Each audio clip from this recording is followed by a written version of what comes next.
uh, korang tunggu je lah nanti kejutan tu.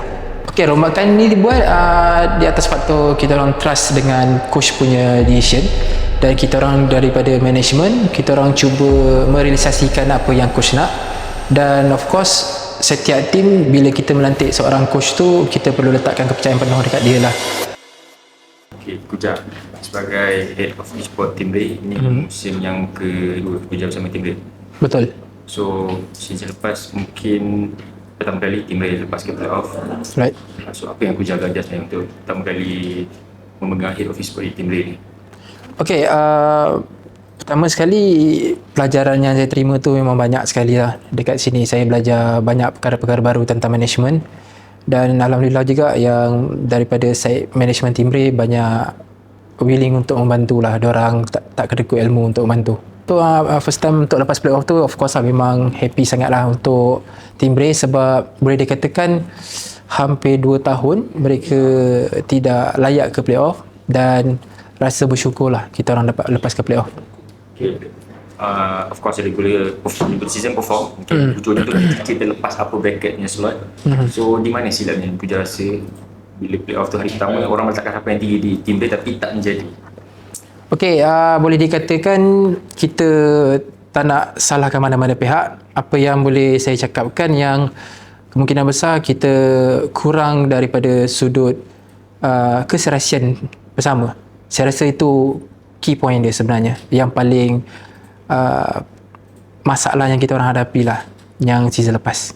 Of course season baru ni rombak untuk semua satu squad untuk MPL ke-18 ni. So apa yang management letakkan harapan? Kenapa membuat rombakan hampir ke semua pada musim?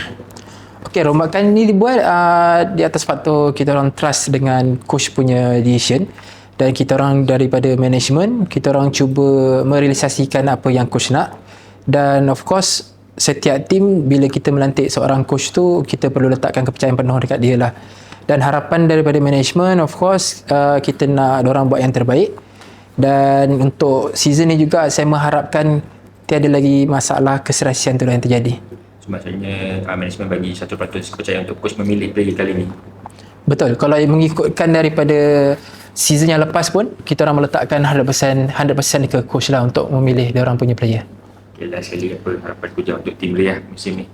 Okay, nak try slot ke? Okay, harapan saya dan harapan management, saya rasa hampir ke semua management akan mengatakan benda yang sama. Kita orang nak ke international kalau boleh for the first time, dan saya yakin dengan pasukan saya, dan saya yakin daripada coaching staff saya, mereka mampu untuk membuat sesuatu lagi kejutan yang baru di season yang baru. Korang tunggu je lah nanti kejutan tu. Okay, satu soalan add on, of course kejayaan baru-baru ni tim Ray yang perempuan dapat ke EWC melepasi ke sampai playoff kan. So mungkin sedikit sebanyak itu membakar semangat juga untuk tim lelaki pergi lebih jauh lebih baik.